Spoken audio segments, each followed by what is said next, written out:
Hello, Griffin artists. My name is Yayoi Kusama, and I was sent to talk to you because Mrs. Hugh couldn't be with you this week, and she's decided to send one of the most famous artists in the world to talk to you, and that's me.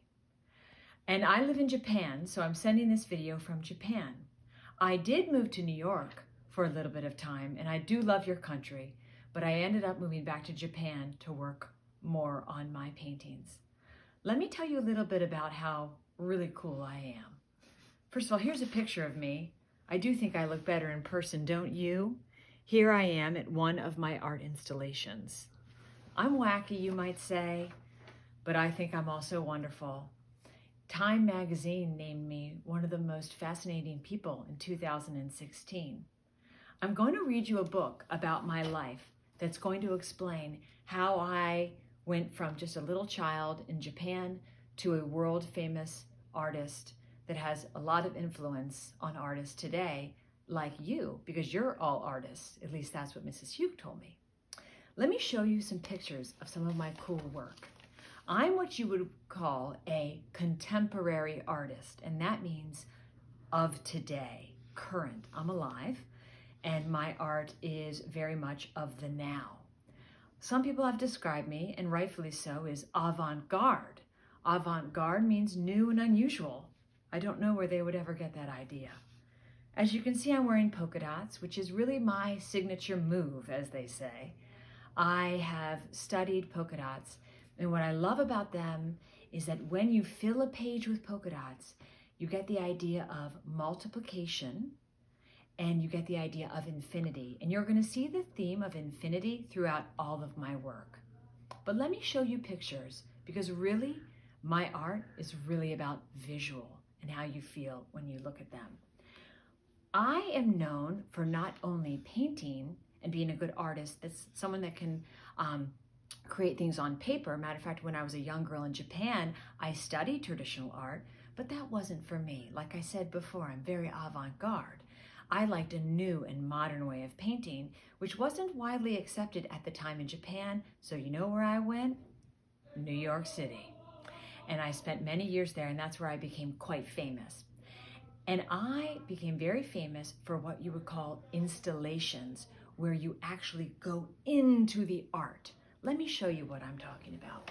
This is one of my installations, and the name of this painting is All the Eternal Love I Have for the Pumpkins. And as you can see, these are pumpkins with my signature polka dots on them in a room that's filled with mirrors. Why did I put mirrors in the room?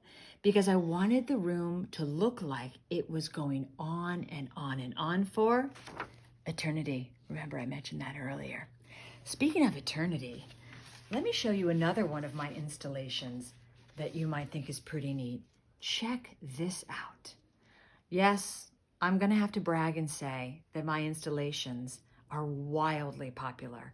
And the internet has even crashed when people have tried to get tickets to my shows. And lines around the block. And I think because it's just so new and different and avant-garde. Remember, I used that word before too. It means unusual. And here is what we call an infinity room. See, I use the use of mirrors with my love of dots, and it looks like it goes on for infinity. You're going to be hearing me say that word a lot. Here I am again. Oh my gosh, I am so fabulous. And I'm actually wearing the dress in this photo that I'm wearing for you right now. I only wear this dress on super special occasions, and I think talking to Griffin artists is a super special occasion. Here's another one of my favorites. This really rocked everybody's world. Check this out. Do you notice anything in this picture that reminds you of the dress I'm wearing? Yes, dots. You can see that I used dots and also a mirrored floor to create the idea of dots multiplying, going on for infinity. Do you know what infinity means? It means going on forever, not knowing where it stops. And that idea has fascinated me ever since I was a child. And that is really where the idea of the polka dots come from. I want to show you something else that I think that you all would love.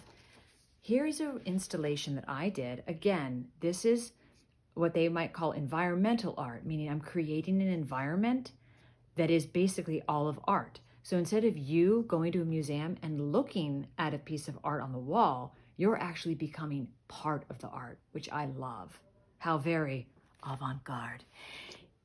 In one of my works, I actually created a room that was all white. Everything was white. The walls, the floor, the table, the chairs, even children's toys. They were all painted white. My idea. And what I did is I gave people who came to my installation or my art exhibit little sticker dots. And I asked them to put those dots all over the room. And did they? Children, little children, up to grown-ups, up to elderly people, loved going into that room and placing those dots until the whole entire room, dot by dot by dot by dot by infinity, was filled. It was a really cool installation and very, very popular. And it came city to city and even went to Washington, D.C., where I heard the Mighty Griffins are very close to Washington, D.C. So now that I've given you a little background, I want to tell you, I want to read this book to you. And this book is about me. It's pretty cool having a book about you. And this isn't the only one. There are many. But I like this because it's a book designed for young artists like yourself. So I'm going to have, as you see, there I am with my fabulous haircut and my fabulous dress. Oh, what do we have here? Dots. Yayoi Kusama, that's me, was born in the country of Japan on the island of Honshu in a town called Masimoto City. An old palace made of wood and stone overlooked a moat where swans swam. The streets were lined with little shops, and snow-capped mountains rose in the distance, swallowing up the sun as it went down in the evening. Yes, it was actually a very beautiful place to live. Yayoi, my family, owned nurseries where all kinds of flowers and vegetables grew, and workers tended the plants as they matured from seeds to sprout to stalks. But I yearned for a different life, far from the countryside. I dreamed about what lay beyond the mountains in places far from the city where I lived, and I longed to leave home and see the world. Now, you're going to see this idea again. Here's the dots, and if you notice, the pumpkins, remember my pumpkin art? I was inspired. Maybe you'll grow up and create art from something that you were inspired by when you were younger. My mother wanted me to stay home and learn old-fashioned manners, how to dress eloquently, walk demurely, and eat politely, and to find a proper husband. But I wanted to be an artist, and every day I went outside with ink and brushes and paper and drew things that I saw and things that I imagined. I looked closely at the pebbles that lined the riverbed and at the leaves and the stalks of plants, and I drew them as chains of tiny cells that looked like dots. When I was older and studying in art school, teachers disapproved of my work, and they wanted me to paint in a traditional, more precise Japanese style. But I wanted to go somewhere where there were no rules. So I packed my bag and I flew to America. In a storm. It was very, very frightening. I was one of the only people on the plane. When I got to New York City, I went all the way up to the top of the Empire State Building, and I looked down. And to me, the cars and the people looked like little, you guessed it, dots. While in New York, I worked on my dot paintings. The money that I brought to America was quickly running out, and I spent what little money I had left on paints and canvases. I worked day and night. I worked in the cold, I worked when I was hungry, and I worked when I was lonely. I turned some of my dots into sculptures and stuffed tubes that covered sofas and boats. Again, I was very avant-garde, but I was devoted to my dots. For me, they were a way of thinking about the world among the stars, as one dot among millions of others. That was my way of thinking about infinity. And here I am, because I loved New York because they had lots of museums. My paintings were so different, and the public went crazy for them. They absolutely loved them, and I became pretty famous. My dots began to cover the world. They appeared in Venice in thousands of dot-shaped mirrors scattered all over the green lawn, and even a big pumpkin on the end of a pier. That one was pretty neat. You could start to see my inspired art that inspired fashion, like t-shirts on people walking down the street, and in mirrored rooms where glowing dots were reflected and reflected again, an infinity of dots. Hey, I like that dress. Here I am in one of my infinity rooms. Having visited many countries all over the world, I returned to Japan. The country had changed a lot since I had left, with many new and different artists challenging the old traditional styles of art. So I felt more at home. I still live in Japan, and I continue to paint dots every day. I'm in my 80s now. I know, I look great for being in my 80s. Here's some of my work. These were the nets that I started to paint when I got to New York. This is untitled. This is a very odd chair that I made. This is called Flower. And here is my infinity mirrored room.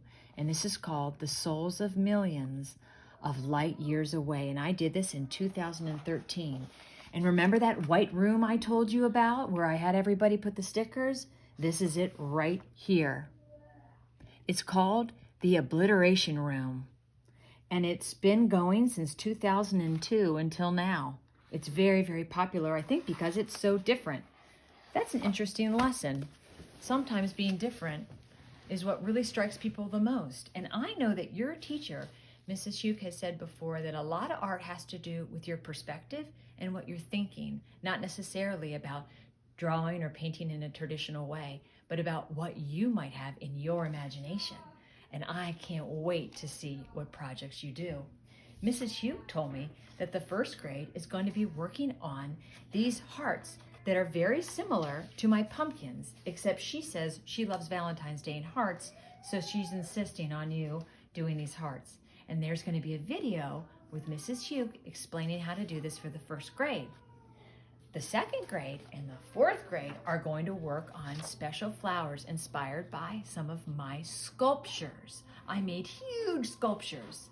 And as you can see, you're going to be drawing, and then you're also going to be adding the, you guessed it, dots.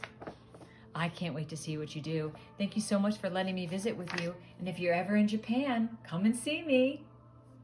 To infinity!